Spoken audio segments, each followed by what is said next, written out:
But living in Huntington, I don't see any ticks around here.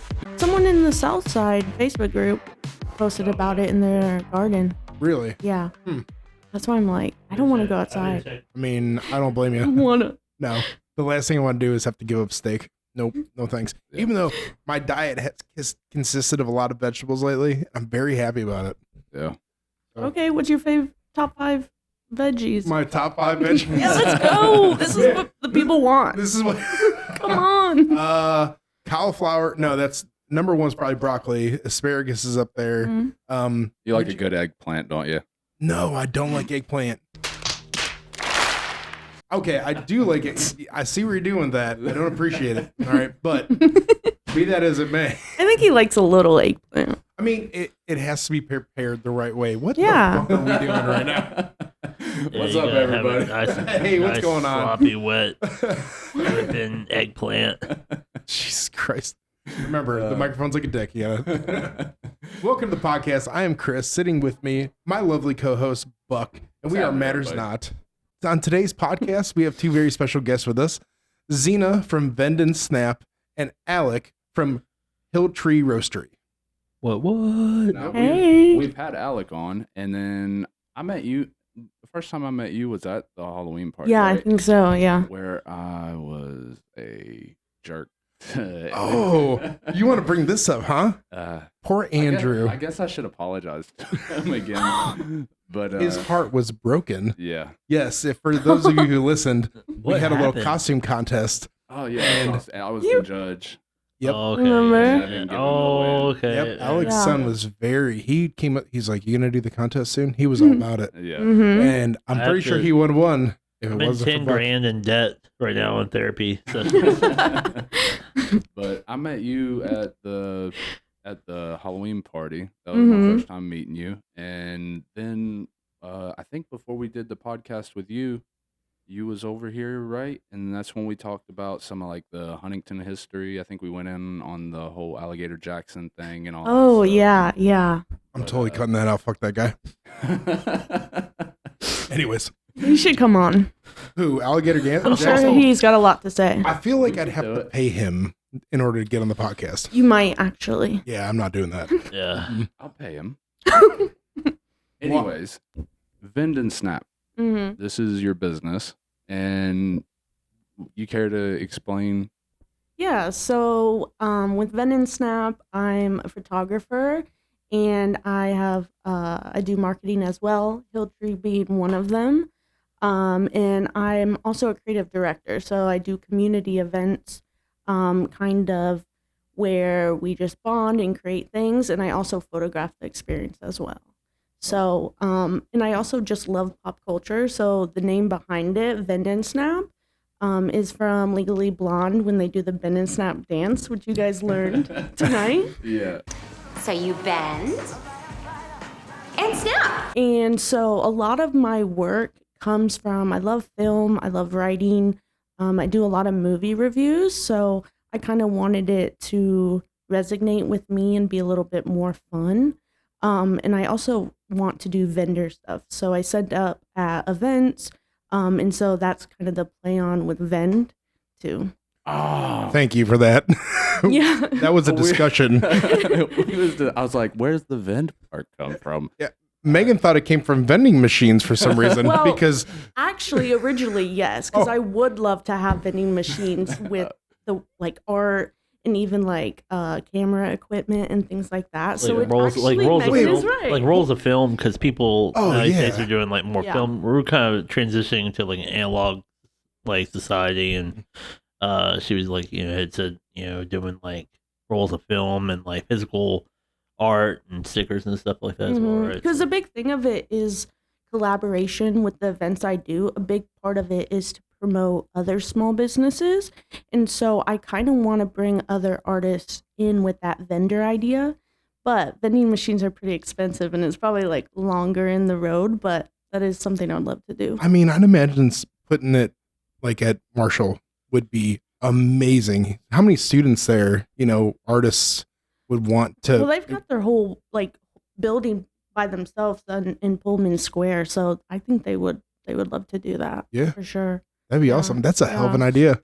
So you do all this under, like, all this is under the Vend and Snap umbrella, like all the management of Hill Trees. Yeah, so I'll work with business partners and we'll do kind of a contract type of thing. Or if they just want photographs, they'll just do like a regular photo shoot.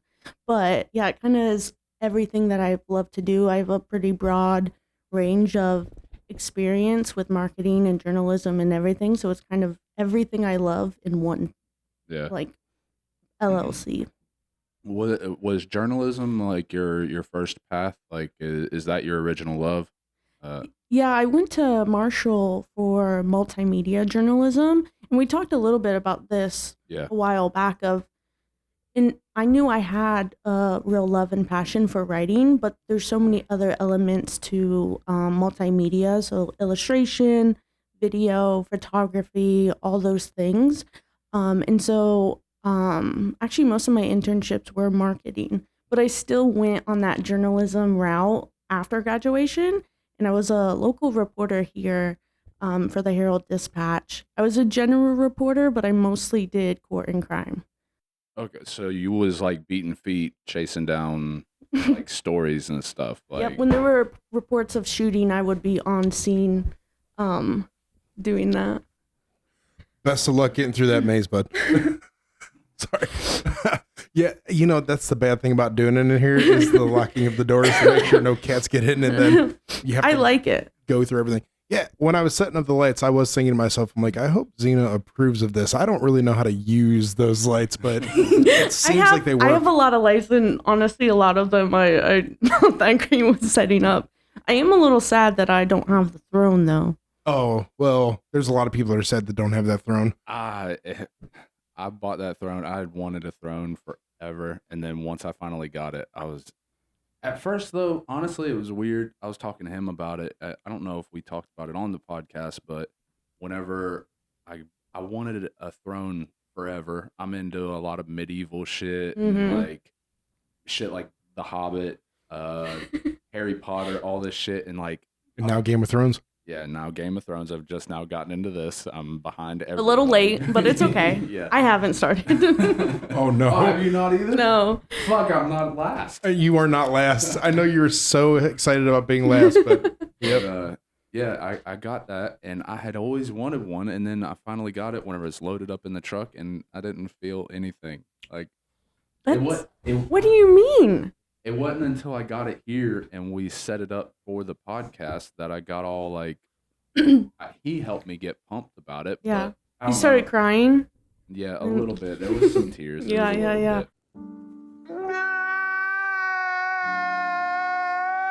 Did you really? No, dude. Oh, dude, for a second, I'm like, I totally missed that. I would have jumped on that. I'm going to go back and rewatch that whole fucking thing. Was this like a Facebook Marketplace find, or? Yes. Yeah. Of course it was. I came across it on Marketplace and I was like, holy shit. And then whenever I met the lady, she, I think she was from Thailand, and her husband had done quite a bit of traveling, and they found it somewhere overseas. And I think they had like, I don't think it was a $3,000 throne, but they had $3,000 in it trying to get it back over here. Well, yeah, I bet it seems heavy. Yeah. It for a chair, yeah, it's heavy. For a throne, you mean? It's definitely not the size of a fold-out chair. Well, I had to like underplay whenever I bought it. I wanted to kind of underplay it because I talked her down a few $100s. So I was like, how much you get it for? $500. Dang. So it was pretty dope, and now it's sitting in my bedroom. Oh, it's not even still out there? No. Oh no, we were not leaving it. Absolutely not. Buck's got plans for that fucking throne, all right? But, yeah, it's in the bedroom. Are you planning on putting any like D-rings on that thing? No, or absolutely not. Okay, I just wasn't sure. I'm not drilling. Right, that's not for anyone else. That's just for me. King Buck. Me and my ego. But you should put a hole in the bottom of it and put it over as your toilet, like a bedside commode, like in the hospital. Yeah, it's just a hole, but a shit bucket underneath it. Yeah, well, no, the shit bucket is the toilet though. Yeah, you put the throne over the toilet. Yeah, it's not that big. The bottom of it's not that tall. Oh, okay. There's not enough room, but I could put a bucket under there. But anyways, I'm pretty sure they make short toilets. and you can get one. Get in A there. miniature toilet. Yeah. That would be something. Actually, children's like toddler toilet. Yeah. Put one of those under it. But all right. So you was Make sure it's under there just right. God. so you was beating feet, chasing down shootings and all that, like on site.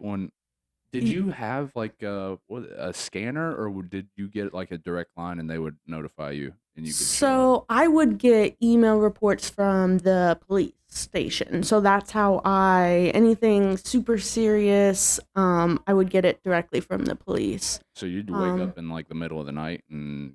Yeah. And then most of the time I wouldn't have to like if I got one at 2 a.m., I wouldn't have to wake up and go out there. It would just be like as soon as I got up, like that would be the first thing I would do. But yeah, and then I would get daily reports too. So if there was anything suspicious, like I knew what was going on downtown and, reach out to the chief and see what's up. I bet that shit's actually like a pretty crazy life. I was watching this movie. I think it was Jake Gyllenhaal, and it was. I know what you're talking about. The dispatcher. Maybe he's like a reporter. And Oh, he's a reporter. Okay. Are you talking about the Zodiac? No, Okay. Nightcrawler. Yes, there we go. Nightcrawler. That was a good movie. It was really Oh. good. I just kind of watched it on a whim, and it was he's playing a reporter, and I think at first he kind of like is chasing down crimes, but then it's kind of like the fireman who starts the fire. Like he was kind of instigating shit to happen so he could get a report. But I think he wasn't technically like a real reporter. I think what it was especially because I think it was based in LA, I believe. That he would post it online. So people were interacting with these crazy videos. And there are people that their job is just like they're not a reporter, they're not affiliated with any type of news station. They're just getting that content. Some people are like even photographers and they get some of those really gruesome pictures. I didn't do that luckily, but I did have to see those pictures when I would cover trials. Oh yeah. And that was probably the most interesting part of just court coverage. Court was a crazy place, and I lived there pretty much the 2 years that I was at the paper, and I saw and heard crazy things. was there like any story or anything that you like? So you would do like the initial like go out when the scan. Was there anything that you followed from start to end, and just that really stuck with you? Well, unfortunately, when I was there, it was about the end of 2021 to like end of 2022. Yeah. So majority of the cases that were in trial were before or during COVID. So with that, the courthouse was completely behind, like years and years on cases. So I really don't think there were cases where I covered the first initial report and then it went to trial. And maybe there were a few because sometimes people will take a plea deal. But other than that, unfortunately, I didn't get to. There's a lot of cases that I still try to follow up on and see how it came up.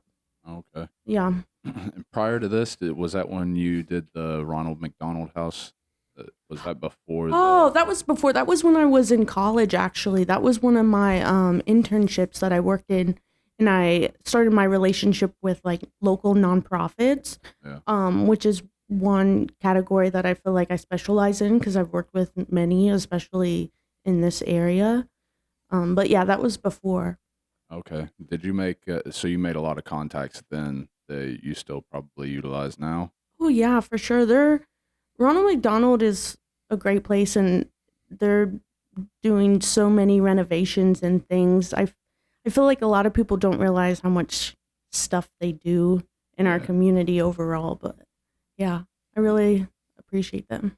Yeah, that's pretty awesome. And now, how long has this like entrepreneurial spirit kind of been in you? Last month, I actually officially got my LLC, but I've been really doing photography and specifically video work since like as long as I can remember, like through elementary and high school. I've been making a lot of videos. I had a YouTube channel in middle school, high school. I was making like a lot of really embarrassing in videos. What's your YouTube channel? No. What do you mean? No, come on now. Oh, come on. We pulled up a clip of mine. Oh, yeah, no. it was such Just, a good one. Google Xena Bunton. I mean, really? It's that easy, Oh huh? my gosh. It's pretty straightforward. Fair enough. But yeah, I did a lot of that, and so and then later, like late high school and college, I was really messing around with photography, not really doing anything for payment. It was more just like being creative and enjoying the work. And then I would say the last like 3 years, I've really been, building a clientele and thinking like, hey, this could be something I could do, which is exciting and scary and overwhelming. And who knows, every year, every month, every week looks different. So it's still exciting to see what that could look like. Don't mind the background noises of Megan. She's babysitting right now. Her favorite thing to do. I shouldn't say babysitting. I mean, what? Andrew's how old? He's 10. 10, and then I'm on 10. oh, No, 11 now. perfect age for Megan. And they're experiencing Legally Blonde for the first time. I mean, technically, I would be too if I was in there. To be honest, I did not know what the whole Vend and Snap was saying either. Oh, well, excuse me, Vend and Snap until she told me. Now this is years ago, but when you told me Vend and Snap, I'm like, I get that reference. Mm-hmm. Mm-hmm. And I think you guys all should try the dance on video. Okay. Okay. So you got it. Oh, I dropped something on the floor. Oh, jeez. Vend and Snap. I was looking at Hill Tree Roastery's page, and you do all the photos for it too, right? Yeah, all the photos and marketing. I was thinking about it. I was like, because like a lot of the cups and stuff, like or like a mug of coffee, like they look so perfect. But I'm like, how many drinks did they have to make and drink before they got that perfect image? Is it like a lot of tries before you nail it, or Sometimes it takes, I think, like 2 or 3 times just to like position stuff just right.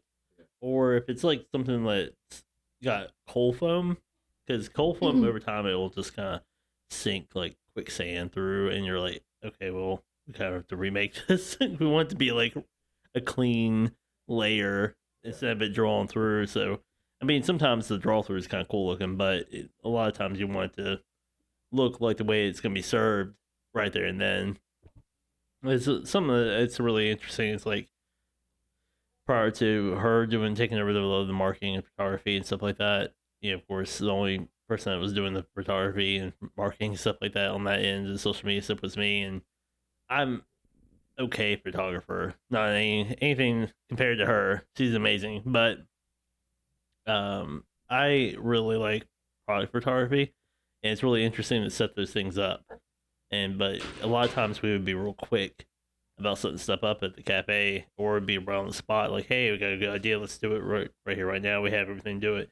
And she's really quick about getting stuff out like super fast, and it just looks like it took hours to set up. So it's really awesome.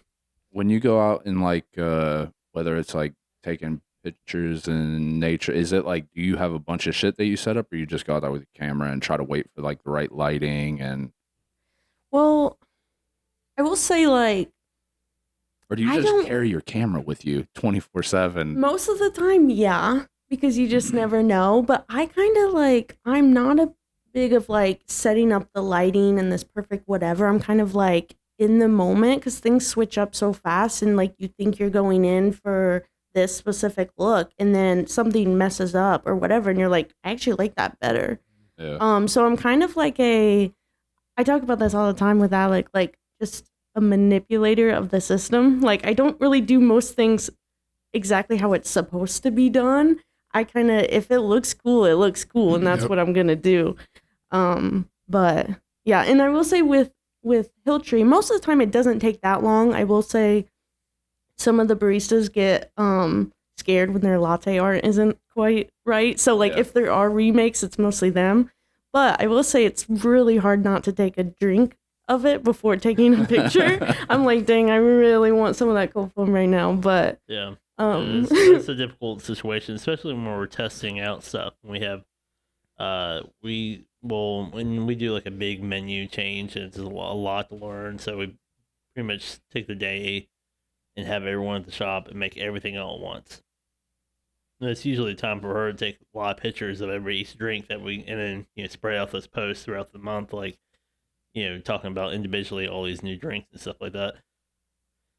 We end up drinking all those drinks. Yeah. And it's a lot of coffee just sitting there, and it was like it's starting to get like it's either cold and start melting and the ice is going down. I'm like, I don't care, let me drink it as fast as I possibly can. Oh my God. I will say, like, we would have like certain marketing days. It just made everything easier. It made baristas learn the drinks more and me be able to have all of it, the whole spread. And we used to make a lot of drinks at one time.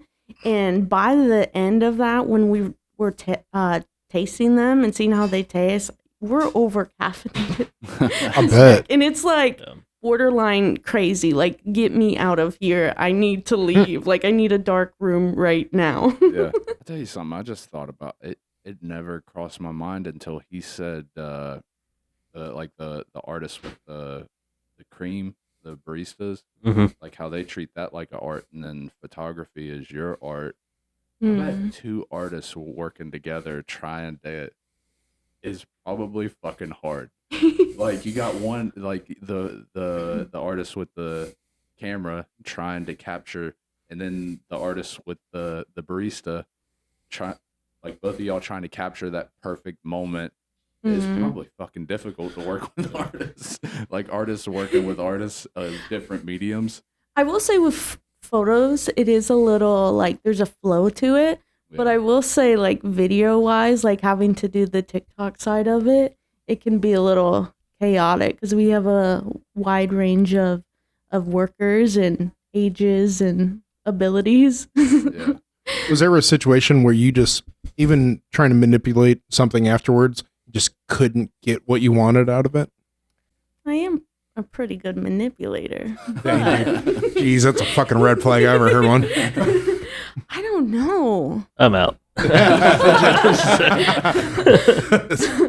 That's a good question. I don't think I have an answer right now. Is it good because you've never had that problem? I think I have figured out a solution to most things. Like, not even trying to just brag on myself, but like, I will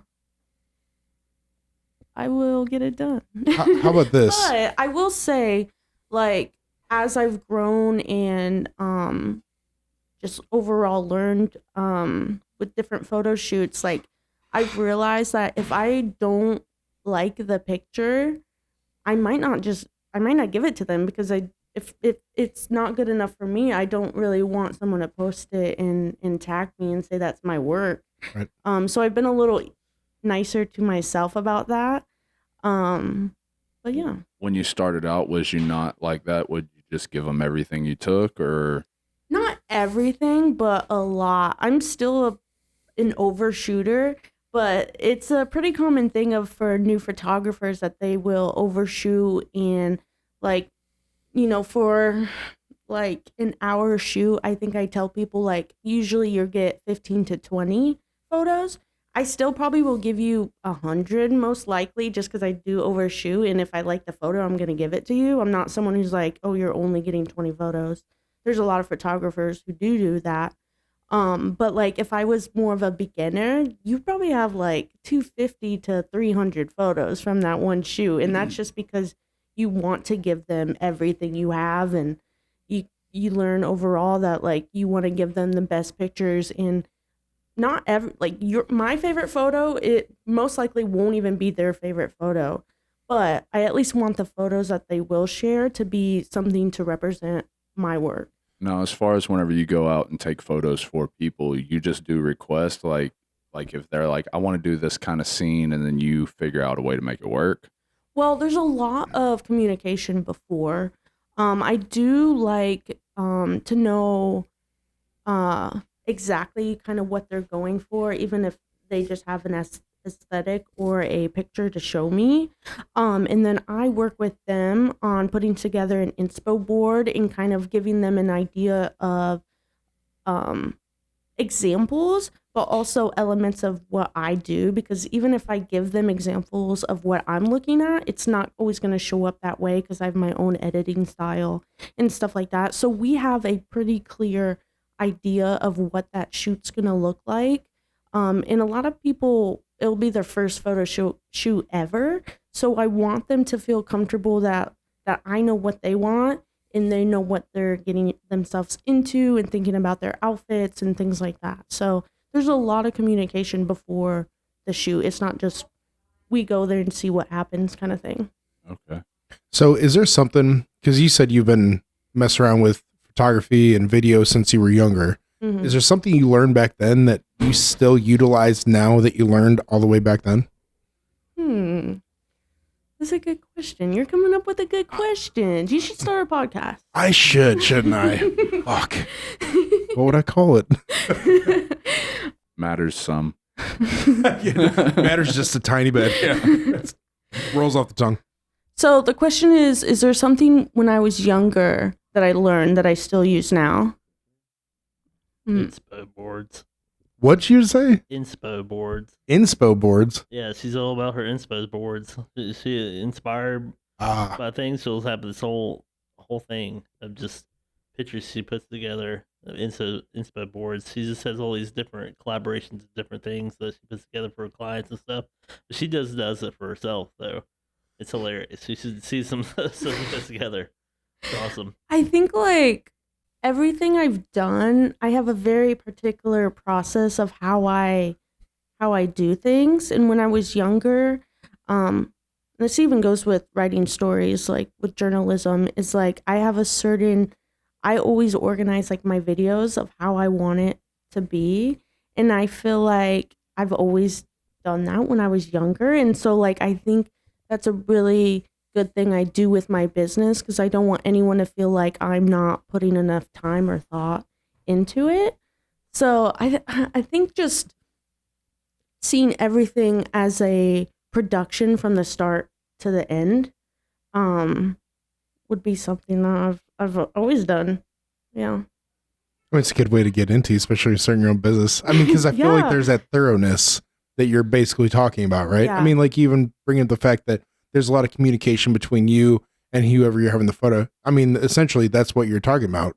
Mm-hmm. Right? Yeah. And like, I think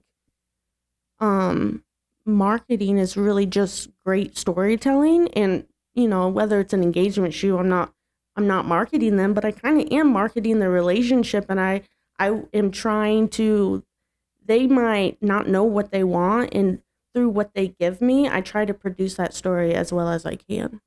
So, I mean, anyone can really take a picture. You are basically an artist with it. yeah, I want them to like be happy they came to me. You know, I know they're giving me money, and I you know, appreciate that, and I want to show them that, you know, this experience is valuable and it's unique to them. It's not just, you know, just I don't know who you are, and I'm just taking pictures of you for 30 minutes. I think when people see that as the value, like you were just saying, or value with a moment, is that you really think it's kind of a more of a trippy thing to think about, but photography itself is like you were literally capturing time. Yeah. You'll never get this moment back. Like you can visualize it, but you'll never physically get this moment back. So making that picture really valuable to someone else and showing that time and remembering that scenario and whatever, I think that makes a really big impact in making sure that you're, you know, attention to detail with that, you know, through your communication and stuff like that. I think that's really what draws a lot of people to using you as a photographer. Mm-hmm. One of the things that we had you take our pictures, Megan, Caleb, and myself, and the thing that I loved about it was you were able to create a moment that I don't think a lot of people could do, you know, because I feel like if you're trying to create a moment, sometimes it feels forced. Where you like brought those little like fake snowballs over and we're just in the living room throwing them at each other. And it's like Xena's not even there at that point. We're just fucking throwing them, and she's just snapping pictures. And it was like this beautiful, those pictures were great.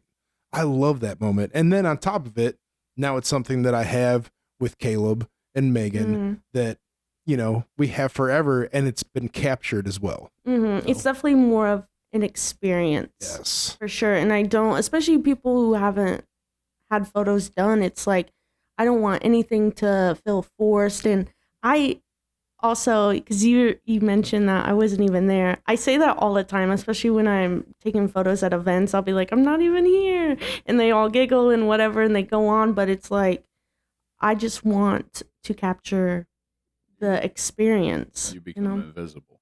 Yeah. Yeah. I'm just a little creeper in the back is what I like to say. Yes, ladies, night.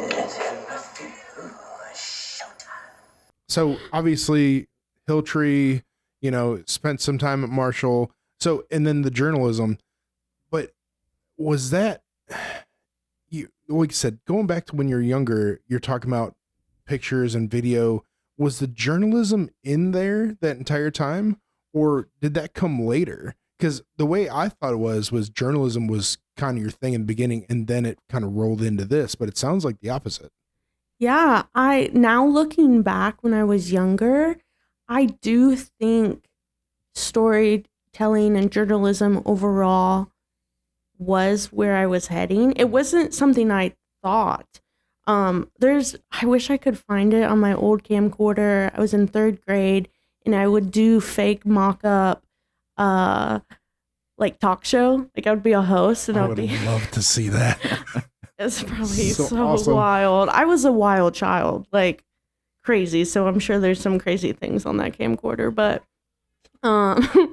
so like I just love talking to people and learning new things, and like just there's so much in this world, and there's just so many conversations to have. And I feel like that is why even like doing YouTube, like I wanted to connect with people and see who was out there and things like that. And I had the internet too when I was younger. So I was, you know, always talking to different people. And so I think I just have a passion of learning different ideas and concepts from people that I think it just kind of lined up that way. And I just love it all. Like journalism probably yeah, just and like even, it probably seemed like the obvious route at a certain point. Yeah. And even with like the multimedia factor of it, like I'm glad I went that route. And it's a little scary to be like, oh, well, I went to college to get this degree, and now I'm just going to be my own boss potentially. And so like that's a different situation, but it's also exciting because I get to do all of those factors, but I get to be in control of it too. Yeah. So you don't have to work on everybody else's stuff. You can stay in your own creative lane.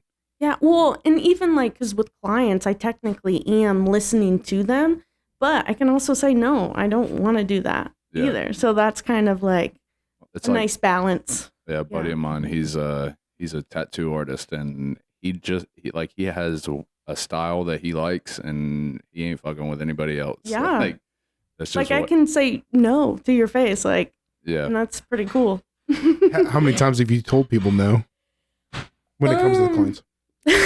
Sorry, not talking about Alek. Just no all the time.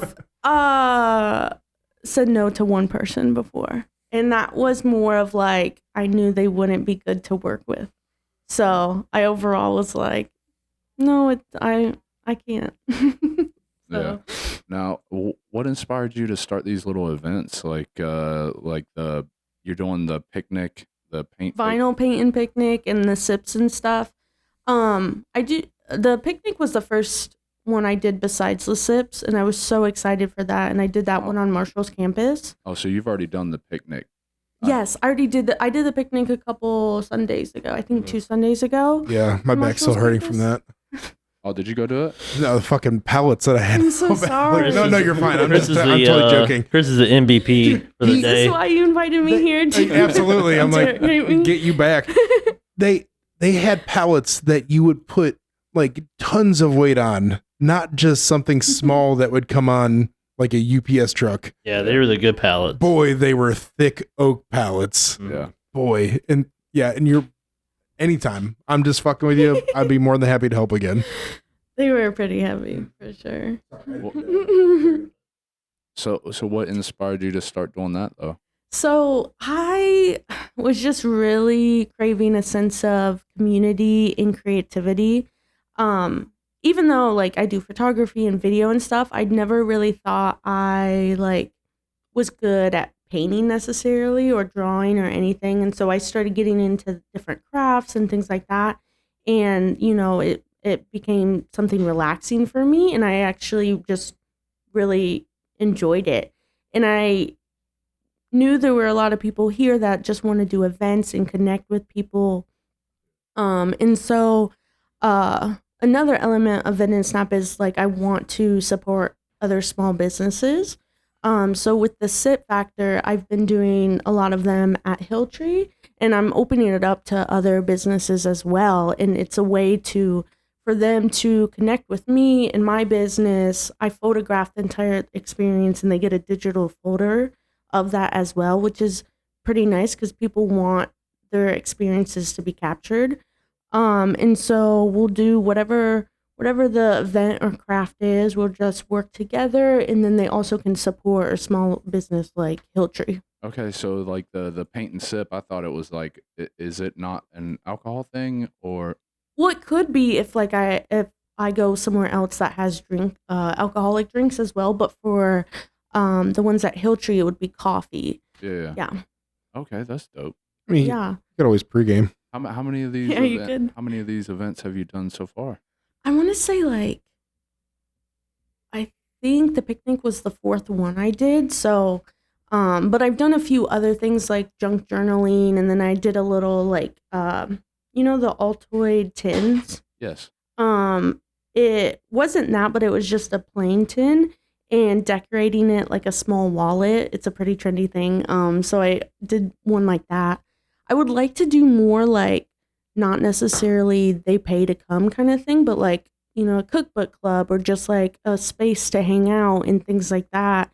I think overall the point is to build a community, and I've made a lot of friends too from hosting the events. So it's been pretty cool. You just get all your people show up from like your advertising of the events on Facebook and social media? Yeah. There will be a form for them to fill out, and then they pay for their ticket. And then, you know, I keep them updated and let them know what time to arrive and things like that. And we just all come together and create something. And I mean, like even with the vinyl paints, just the things that people have made have been crazy. Like it just blows my mind. And especially when it's someone who comes in and they're like, you know, I like to paint, but I don't think I'm a good painter. And they come out with this crazy painting and they're just so proud of themselves. It's really cool. I did a photo class with kids once too. And that one really meant a lot to me because they brought their own cameras. And they had an idea. We went through kind of the process we talked about before of like, what do you want? What is your goal? What would you like it to look like? And then them execute it and take the picture. And like, they were so like excited when they saw the picture on their camera that it was like, it just meant a lot to me to see that, especially because it kind of reminded me of when I had my own first camera when I was in elementary and taking those photos. So, yeah. That was a really cool class. I was actually, I did the barista work for that class because it was kind of like an after hour, kind of late afternoon. Did y'all do it at Hill Tree? Yeah. Yeah. So it was really cool to see like, kids get really involved with it, and afterwards they're on their own practice time and they're just running around the cafe taking pictures of like little things like little plants and stuff that are on the shelves or rearranging things and taking pictures of that. And it was really neat to see some of the shots that they took. Now, whenever you've been setting up these events and then the people show up, are these people that regularly attend events, or is your outreach like picking up people that kind of starving for something like this? Yeah, so for the photo class specifically, it was actually, I had one of the parents who went to Hill Tree and we talked a little bit and I told them I was a photographer and they asked me if I would host an event like that. So that's really the reason, because I never really thought that maybe people would be interested in going to that. Yeah. So that one was specifically kind of curated by her because she showed some interest in it. For the vinyl paints, it's really like everyone that's around. Most of them I don't know. There might be a few people that I kind of know, but other than that, it's like a wide range of people, especially the picnic. It was, I mean, majority of the events are female, but this one had like a pretty even mix of men and females and younger people and some older people too. So it's cool to see them all come together, and they act like they knew each other. Like, that's the craziest thing. They literally act like they're family, and so that's an interesting aspect to see when I'm photographing it. That was another thing too. Like at the biome paint that was at Marshall's campus. That was the first time I got to do one of the events, like help her set up and hang out and watch people do the event. Not busy doing like coffee stuff or whatever. Because usually if I do like help her with the event and I'm like doing something, I usually make the drinks and kind of clean as I go as they're doing whatever. This is the time I actually got to sit down and like watch from like kind of afar, just hanging out, relaxing and watching. He's chilling hard in that chair. Yeah, I was chilling pretty hard in that chair. I have That's awesome. pictures. Yeah, I was a chair that I can't get out of, so I was stuck once I sat down.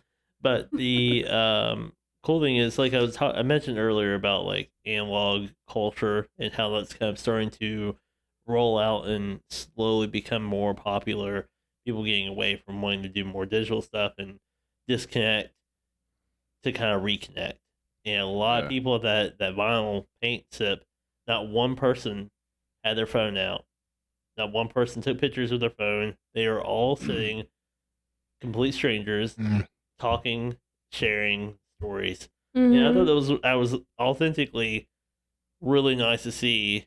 Yeah. Like, just let it happen. Like, it was really rare to see something like that. And it was really cool. I told her that after an event, that was one of the bigger things that I took away from it. Like, just seeing that, I was like, it's really cool that people didn't even bother to like be on their phones the whole time or play music or whatever. They just painted, and that's it. Yeah, that's awesome that y'all could like foster an environment that would allow that to come up. Because like I've gone, like back when we would travel for work, you go into a place for dinner and everybody at the table, like you'd see a whole family sitting at a table and nobody would be communicating. Everybody would have their phone up, and that's dope that you guys could, especially with strangers. No, it's wild. Like, even I have a video clip of literally two guys at each end throwing paint, like tossing because they needed some green, and like just, you know, because this one we had foods and drinks and stuff. People bringing like people they don't know there's some snacks and drinks because they wanted one, and just it's something that I didn't know how much I would enjoy just seeing that. It's definitely cool. Now, you've done 4 events now through Vend and Snap. Have you noticed yet, like, repeat attendees, or? I know the most recent one, there was a group of 4, and she left a review of her experience and how, like, before they even left, they were thinking about doing another one. Which is kind of wild because it's kind of, I mean, I do other events as well, but the fact that you would want to do the exact same one, but they just said they had so much fun, and it's kind of a addicting feeling of just spending time in creating something. It's kind of cool that like just kind of like on a whim you decided to do this, and now you're just creating moments for people that is probably desperately needed around here. Like there are some stuff that I've seen, but there's probably not enough. And then I don't know, it probably add a good bit of culture and vibe to the area, especially if this keeps growing for you. Yeah, I think people are really just craving a sense of creativity and community. I've had people reach out to me. One person who had some grant money and wants to see me grow and do more things for the Huntington community. So we'll be partnering in September in the West End with Renewal, and we'll be using their office space to do events all throughout September. Really? So that's really exciting. I'm excited to see the that's on things 14th we Street do. West, right? Mm-hmm. Yep. Yeah. And then I'll also on Fridays of that month have my own little studio set up too, which will be great for any clients who want to come in, but also some collaborative things to do with the West End too. So That's yeah. awesome. I think I went. Is it the West End where that one? It's like a factory building. They hold some art show. West Yes. Edge. Mm-hmm. Okay, Yep. yeah. Yep. It's on Burden Street on like almost getting to Camp Park area. Yeah. I went to I think it was the last one they did, and there was a couple photographers. There was a leather maker I bought a journal from. It was a really cool journal. Had a flower pressed onto the leather. Hit up Marrowbone. And then man, I've been trying to find. I don't know what it is, but I'm looking for a photograph for my house. I don't know what it is, but I feel like I'm gonna know it whenever I see it. So like, there's this one lady. She had like a bunch of, I don't know what kind of material it was all printed out on, but she had a bunch of photos that she had taken. She's a local photographer, and I sat there for like 20 minutes, just like. Oh, and then like she'd catch really cool pictures from like over at Ritter Park, and there was like some cool hummingbird photos, and I got lost in just looking. I wasn't even at a point. I stopped looking for my stuff, and I was like, "Whoa, this is cool! How'd you catch this?" Yeah. And like just some of the ways people are able to, I guess photographers are able to capture that moment, like what we was talking about. I was impressed, and but yeah, we was me and my girlfriend and Amaya went, and like we had went around all the little shops, and in the back they had like this they had people painting, and they had a bunch of paintings that had already been done, but they have one large image, and they give you like a piece, and it's got a number on it, and they give you a piece of the image, and they're like, replicate that the best you can or something like that. And then they put all the pieces together in like a collage, and it makes one big image. I did see that. Yeah, I know what you're talking And about. it was really cool. I was like, there was a lot of people gathered up doing it. I was like, man, that's pretty awesome. I didn't do it. I didn't participate that time, but I was like, man, I'll have to come back and try this. Yeah. You could also do it, like make your own thing too with a group of people. Oh, this guy's an artist. He really is. Not anymore. I was at one point. Whenever I was a kid, it kind of started out just doodling because, like, I think it was, I think I escaped through art like most people. Wasn't maybe most happy with life or some shit, and I would just escape in my pages. Or if I was at school, I fucking hated school, so I'd just sit and doodle all day. And then that kind of evolved. I think whenever I was in like the 6th grade, I used to draw comic books. Every one of my composition books my mom bought me for school became a comic book. And I had like a couple other friends, they were artists too. And we just pile up and like draw and compare and draw inspiration from each other. And then that evolved to doing graffiti art. And then I would just sketch out stuff. And I always liked looking at trains, like the art on trains. And that kind of inspired me to start drawing different fonts and all that stuff. And then once I got old enough to go buy paint, then I was buying paint, and I'd hit trains, water towers. There's a spot in Florida where I grew up. It's called School Number 4. Me and my friends, we tagged that place. It was kind of cool. There was a chimney that I had seen people had painted before. And I was like, I know I can get to that chimney. And we kind of broke into the school. And I was like, I know I can get to that. And we had been wandering around this school all night. And right before we left, we found a rope. And I was like, that's how we get up. And everybody was ready to leave until we found that rope. And then we all like scaled the side of the building. And then we get up on top of the building, and there's like it's 3-story block wall, but the roof had fallen, and we all walked foot in front of foot to get over to the chimney so we could climb up it and tag it. And then we ended up just sitting with our legs dangling down the chimney. With what's your tag, bro?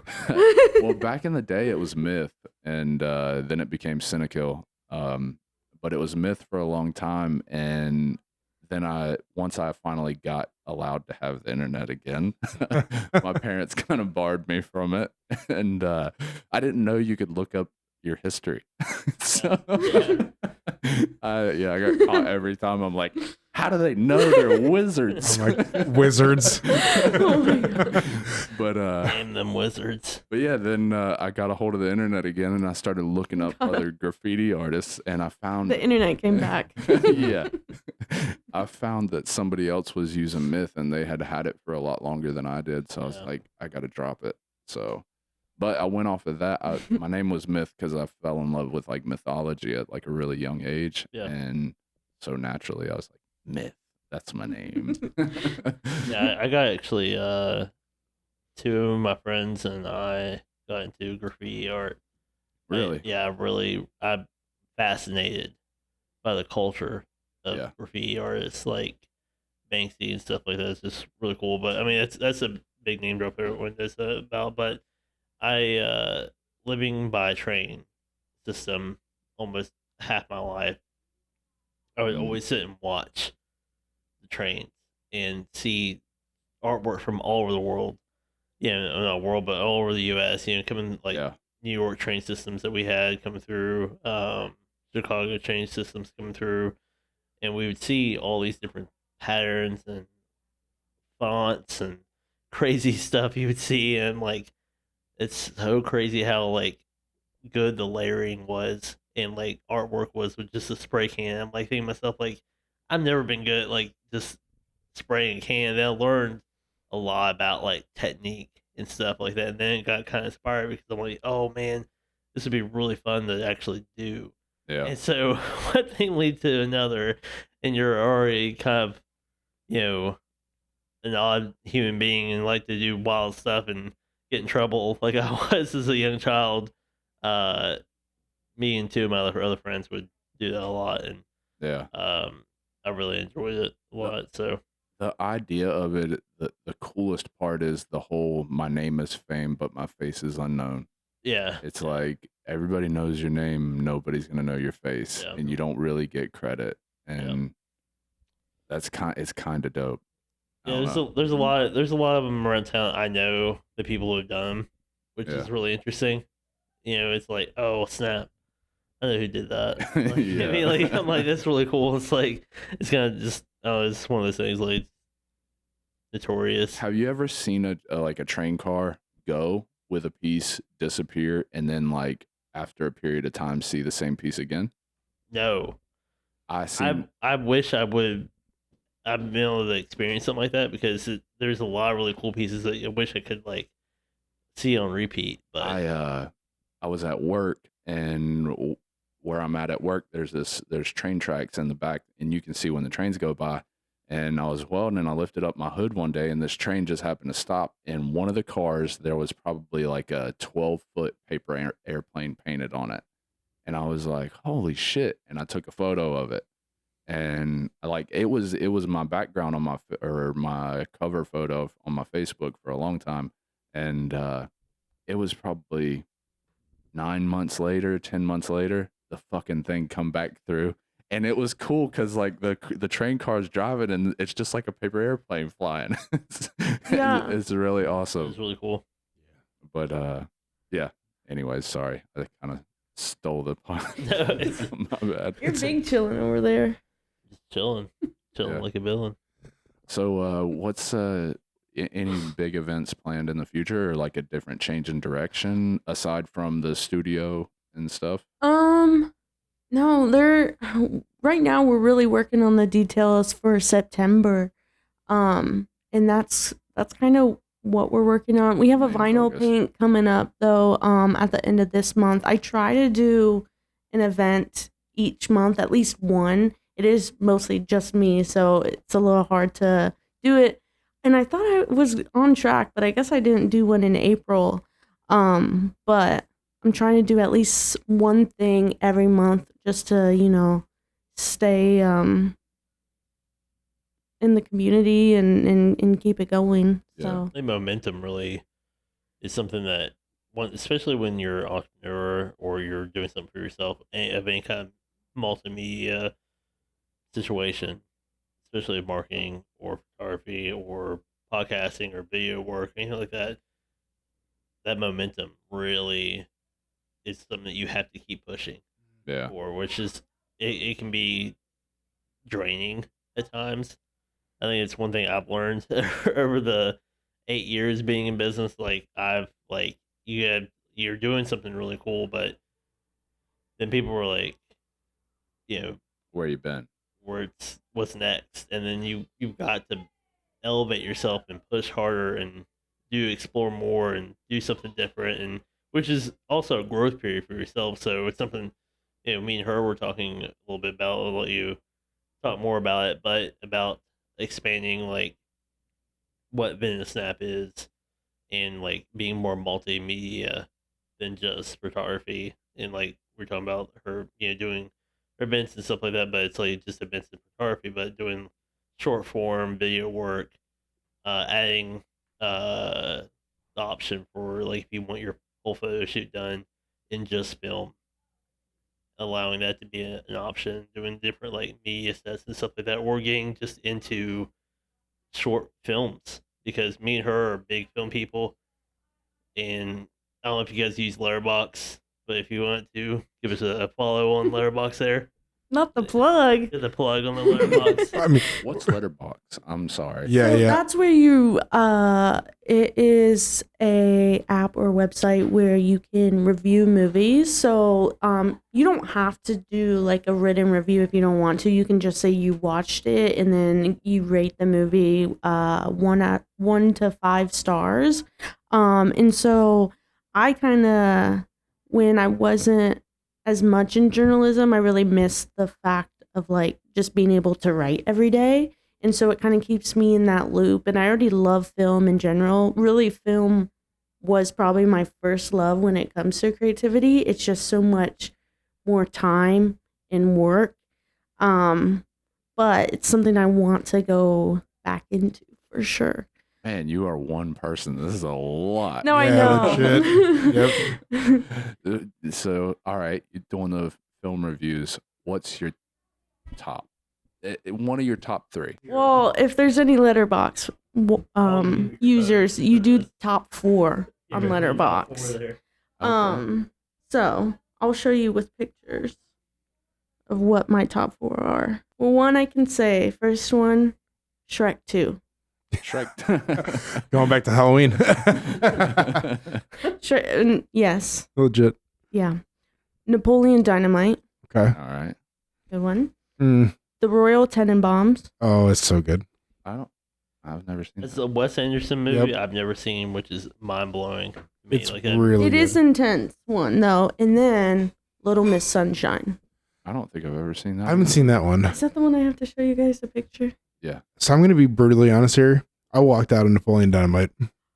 what? I couldn't do it. Why? I don't know. There was something about it where I'm just like, this is not good to me. I'm Watched sorry. it We know 15 who times. did. We know who didn't vote for Pedro. I watched it. Why? 15 What was- times in a there row. was a- I Really? loved I don't Napoleon know what it Dynamite. was, but it just That shit was like a cultural wave. In the it school. was. Everybody Everyone was- loved it, and I was just not a fan. I'm not saying I understand why people like it. There's so many Gosh. lines that you can Why just did be you like, tell me that while I'm on video and audio? Because I'm stunned. I'm sorry. I'm sorry. Little Miss Sunshine. Yeah, It's got yeah. Steve Carell. Oh, in yes. it. It's a pretty good. That actually is a really good movie. Mhm. Now that one's phenomenal. I love it. We sat and we found it and was able to watch it because it was one of the movie I've never seen. And I'm surprised I never watched. Mhm. So I thought it was like, yeah, I've seen a lot of really artsy movies, but then there's like several I'm like, I've never seen that. Mhm. Yeah, okay, well, I need to catch up and watch this so I can like train my Mhm. mind's eye for different like artsy films. But I was into like real weird like late 90s kind of like artsy films. Like you get Quentin Tarantino films, but then Oh, you got like yeah. stuff like American Beauty, Yes. Virgin Suicides, and stuff like that. It was just like really like it's like a touch on like what American culture is, and then like the ugly side of that. Yes. I thought was always an interesting play Yeah. on like a lot of like development for like artsy films. And I think from a comedy standpoint, bringing up Napoleon Dynamite, it was just Top floor. so silly. Such a dirty look right there. But I don't know. It was just a silly movie that it felt like it was intentionally bad and good at the same time. I don't know, something about it just you don't have to think watching it, and that's something I Right. really enjoyed about it. I think what I saw about it was it was bringing people together with the lines. You'd be at a party and be like, "Give me your toss, Napoleon!" Like, and I understand that would bring people together. It's the beauty of awkwardness. Oh yes, oh yeah. You're right about That's that. the whole And like all four of those movies, just as a creative, like I just love when you can tell so much thought and detail was put into something. And especially even just the Napoleon Dynamite intro with, the actors' names going through, like something about that, just like it gives me so much inspiration and creativity. And it's like they just, they put so many thoughts And it was simple. into it. Yes. And Yeah. it's very, there's a lot of work that was put into it, but it just feels so uncomfortable, but in a good way. Yeah. You're not wrong. Have any of you guys seen The Secret Life of Walter Mitty? It's my number one movie. He introduced it to my me fucking last number year. one. It's my number one. Yeah, No, You it's can't my have it. number It's not one. my Holy number shit. one. fucking number one, My dude. number one, bro. It's not my number one. Y'all can have it. It's Why our is flip it table. I've never seen it. Why is it It's a your good number one. one? Okay, You- so I'm gonna get For me, I relate to it. One of the big okay, so the biggest thing when I watched this movie, at the time I seen this movie, I was really big into longboarding, and photography at the same time. Spoilers, everybody. Yeah, so like both at the same time, I'm like at this kind of this weird point in my life where I'm like, I kind of just really, really, really want to see things more from like a beauty standpoint of like a perfect built up moment of like you didn't know this should happen the way it is, but it's happening, and just Yeah. accepting the beauty of the moment. I really enjoyed it, that aspect of the movie. But the scene where Sean Penn is in the mountains, Yes. he's taking a shot of the snow leopard, and he talks about how like When are you gonna take it?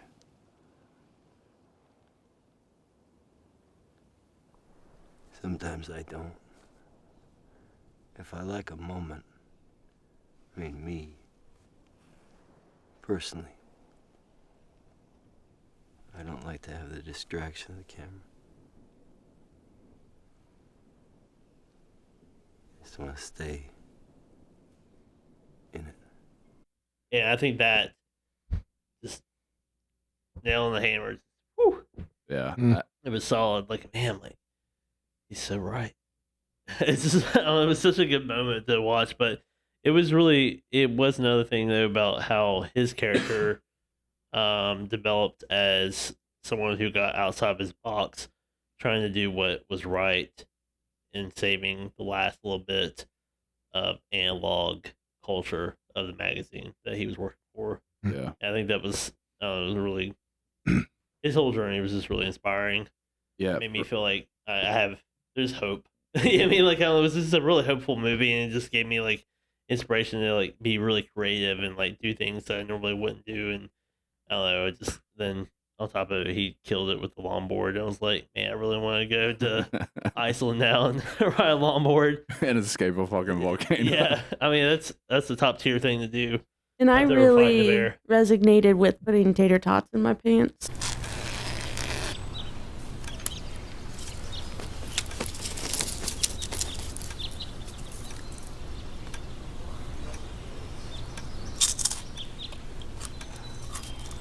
Oh my god.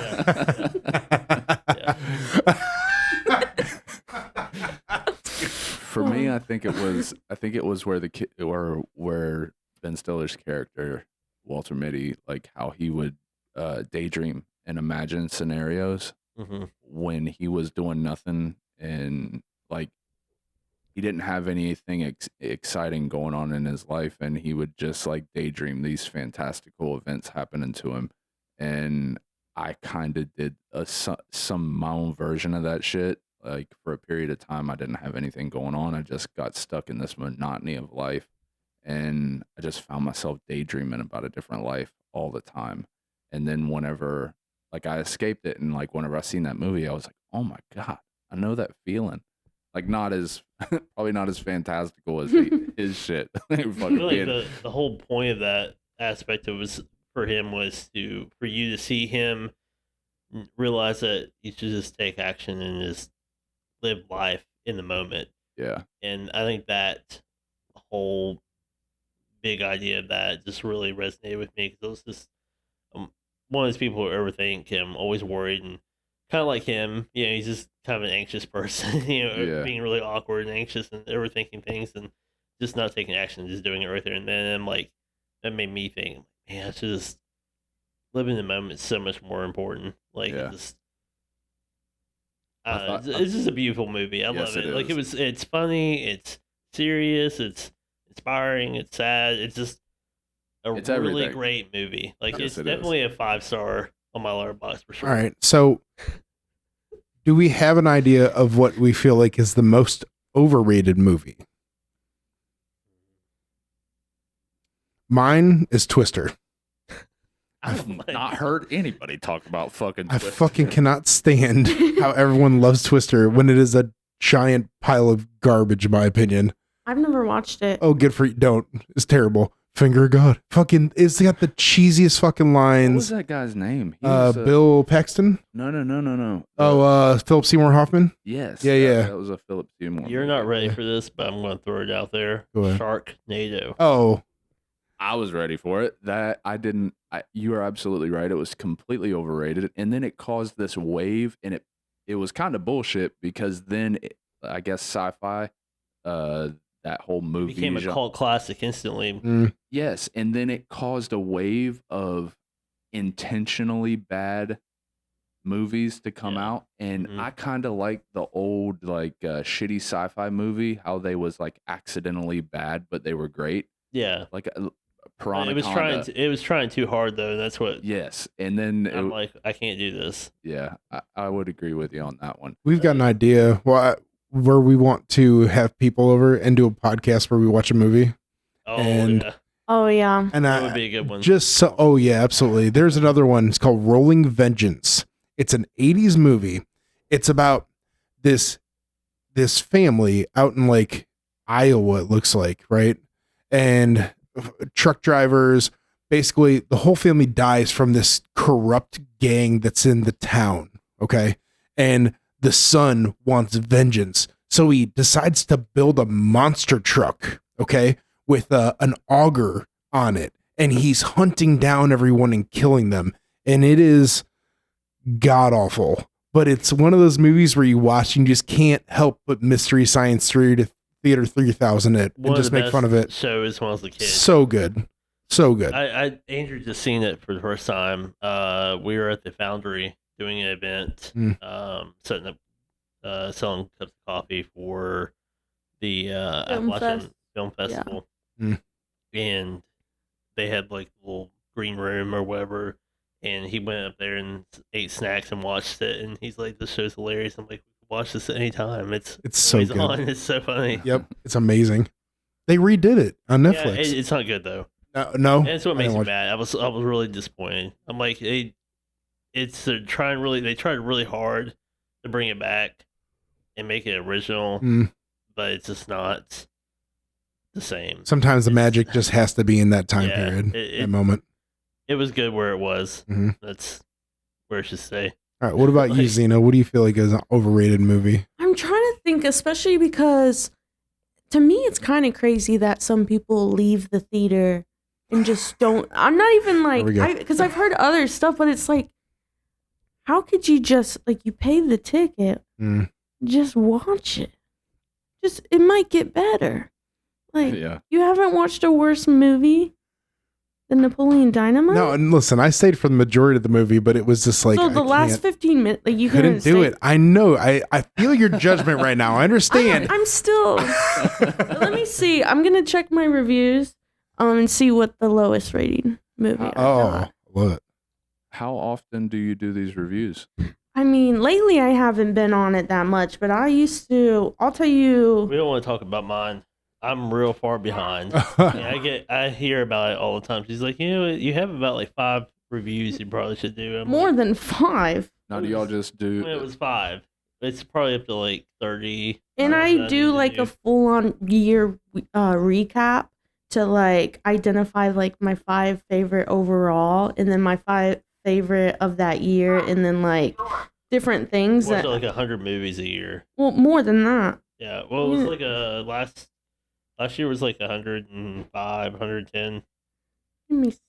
December or something like that. We what? Yeah, last year was 107 films, but when I first started, And you do a review for all of them? yeah. Holy shit! My How favorite. long's the write up on them? I'm gonna look into this. In the beginning, I was writing a lot more, and then I've kind of done like more one-liners type of thing. Yeah. But yeah, and then in 2022 is when I started doing it, and it was like the last month of the year. And wait, it wasn't that one. It was, hold on, 2021, and it was 1 month and 105 films I watched. I In was 1 just on a month? kick. Yeah, Nice. Yeah. Holy I shit! know. Did you ever But I leave the wasn't- house? But I was in college, and okay. it Obviously was not like doing break your just homework. happened. Well, I just had break. What? Am I in trouble now? Yeah. What are you doing? That's like 5 movies No, a day or more. It was intense, but I was committed. Let me tell you what. You get a classic movie like Escape from New York. Holy Oh, shit! such a good flick. It's great. So much It's, fun. I think The great the Escape from L.A. LA. is, I think, it's a little better, but I'm just saying, I just think it's better. But you use the plot of that in a way to disconcern like all of the comments on like a comment thread. It's really funny. Like you just know that something really crazy and serious is going on. You read all the comments, of course, they're all negative, or some are just poking fun at situations or whatever. You just come out of nowhere and say, "That's cool," but did you know in 1977 Snake had to escape from New York, and just lie out the plot of the movie, yeah. and just leave it there. And people are so baffled by it. I love it. It's by far one of my favorite like side hobbies. So, I think that one makes me think of Demolition Man.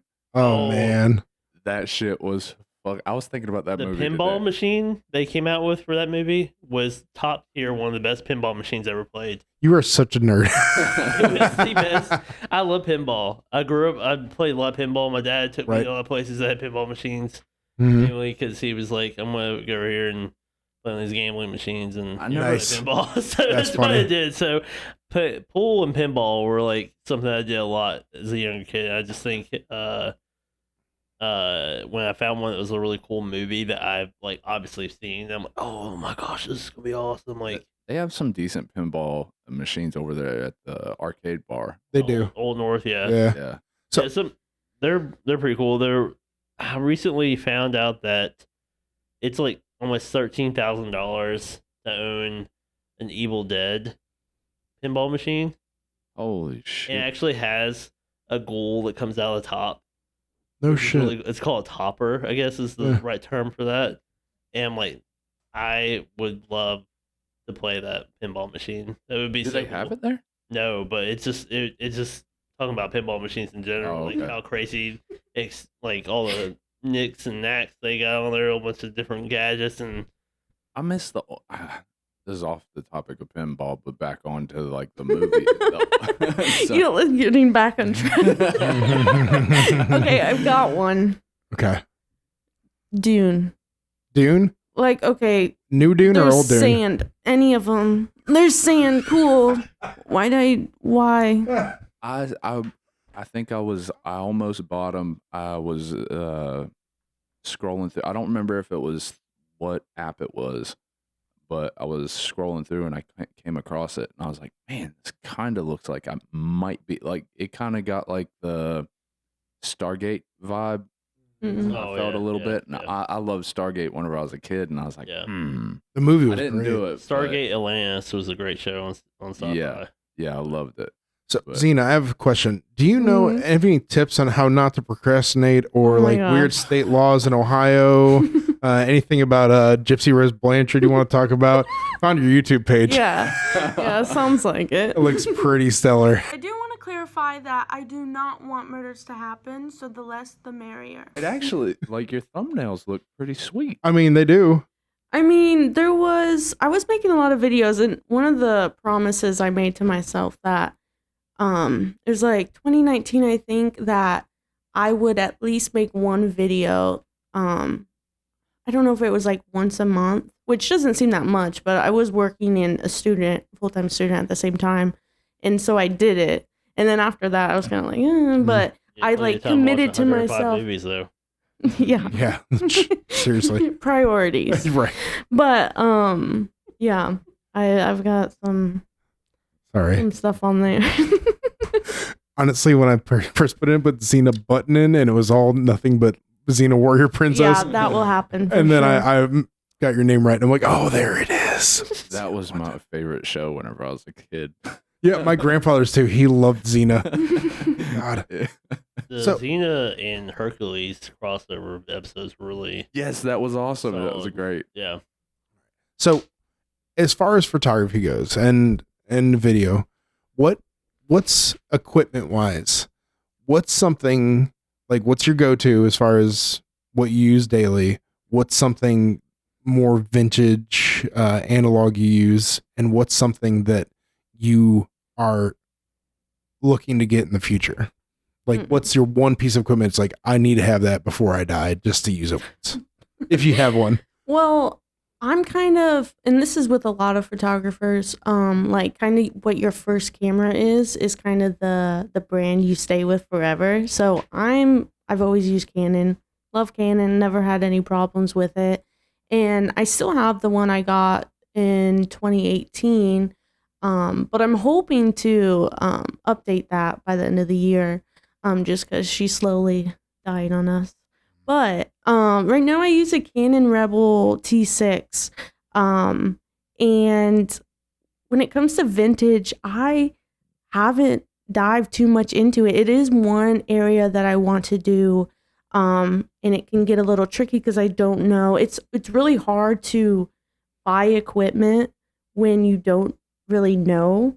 Like, is this the thing that I should be using or whatever? We went to a store in Columbus. That was a really But good store. It was really cool, but like there's so much equipment and lenses and things, and you don't really, at least I don't have all the answers and know what I should be looking at, but just like knowing there's such a large amount of things that you can work with is really exciting, and I'm trying to like teach myself and learn more about that.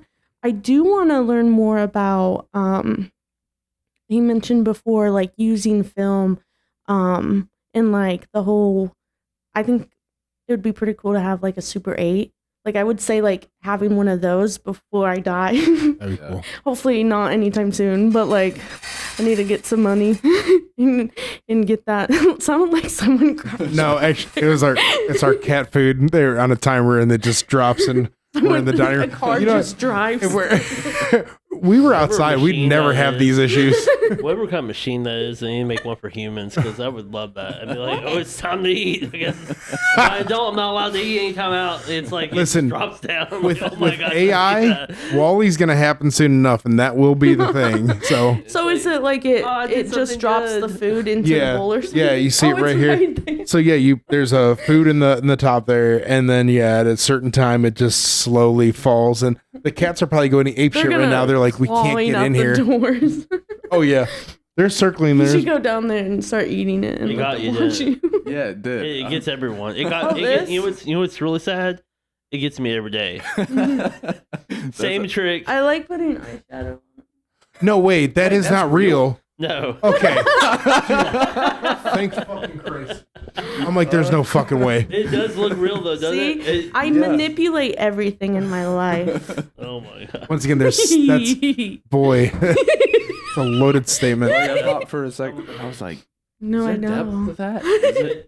Is that She had this actual- at the vinyl paint thing, and she had it on the table where people were getting. How many their, people like, took their brush? There was a guy that may or may not have already been drinking, possibly. I don't know what was going on with that situation, but he dipped. He tried to. He said, "Oh." I thought it was kind of funny because he's like, "Oh, that got me." I was like standing back, I overheard it. I'm like, "Oh." That would have been a funny picture to It was- catch, like a drunk guy trying to. Yeah. What the fuck? Oh yeah, that's awesome. All right. Want to go ahead and wrap it up? Yeah, it sounds like a good time. All right. Wait, are we not getting Vend and Snap? Like, Vend and Snap Oh, dance? we're gonna do it and make a clip. Oh, yeah, okay. absolutely. Yeah, yeah. I want to see it. So go ahead. I need it. Any kind of plug for our 20 listeners out there that you want to put out there in the world? What do you got? Yeah, so Vend and Snap, Vend with a V, on Instagram, Facebook, and TikTok. And we're gonna plug that old YouTube. She might have a choice. I might just put it in the YouTube. No, I'm teasing. I'm not. I won't do that. I do have more than 20 viewers. Yeah, you have 563 subscribers. I'm over here jealous. There's Like, and ironically, before I did court coverage, I did some like murder videos, like coverage, because I used to love watching that on YouTube. And there's Yeah. one that's got a pretty good amount of views. well, Like yeah, I Hill did. Tree only has 17 subscribers on our YouTube channel. Oh my god. We don't ever use it for anything really that much. So it's more like a reference point. Like, Yeah. if you need to Right. learn how to use it, pour over to our YouTube channel. Ooh, here we go. Oh, the unsolved 12 murder cases, makeup and murder, Cleveland torso murder. I think it's that one. That sounds How many views? 120. No, Oh, and here it's we go. not that First one. week of college, 1.2 Okay. thousand views. That's Marshall University. Let's see. I mean, you're getting more than we got. Holy shit! Here we go. 28,000 well-documented mutilation of Yeah, Robert that one. Bekowitz, makeup and murder. Oh, so you do your makeup as you talk about a murder? Yes, because I used to watch Bailey Sarian on YouTube, and she's got a huge subscriber amount and whatever, and she used to do makeup and murder. Yeah. And so she's primarily the only person I watched when I watched those kind of videos. So, you know, a little bit of it. And it still gets some good views. I occasionally get some comments, some questions. I mean, I'm that's still pretty stuck cool. on your thumbnails. Like they're really good. Yeah, they are. They're a lot better than what we do. We need to step up our game. All right. Well, guys, thank you so much for coming on. Yeah, when we have a fucking movie night, you guys are absolutely coming over. It'd be so much fun. That'd be a good time for sure. And of course, check out Hill Tree Roastery over in Barbersville. Put that Hill Tree plug. That's right. I appreciate everybody watching. Y'all take it easy. This is Matters Not. Peace.